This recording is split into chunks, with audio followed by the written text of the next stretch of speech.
Time for an album special on the State of Trance about one of the DJs with the most air miles under his belt, Nate Raubenheimer, better known as Protoculture.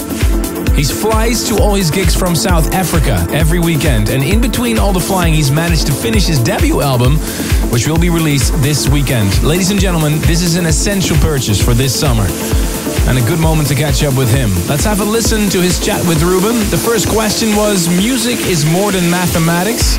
There must be a good story behind the title of your album. Well, at its most basic, music really is just mathematics. Frequencies, notation, rhythm, they're all mathematical functions, but they don't really explain the emotional link that we have with music. It's that inexplicable connection between music and the soul that makes music more than the sum of its parts. And that's something I want to convey in this album. You've worked with artists like Max Graham, Christine Burns and Jennifer Renee on Music is More Than Mathematics.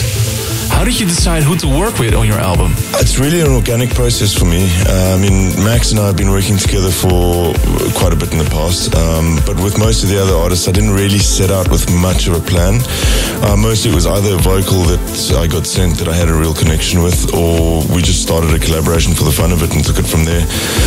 The whole business of collaborating and writing music for me needs to be more about enjoying myself rather than conforming to some grand design.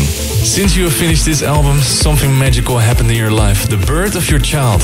Do you have a different mindset in the studio ever since? To be honest, there hasn't been a lot of time in the studio so far since she was born.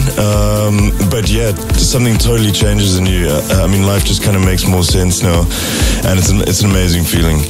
I know she's going to be a big inspiration for me, and I'm really looking forward to getting stuck into some new work in the studio now as well.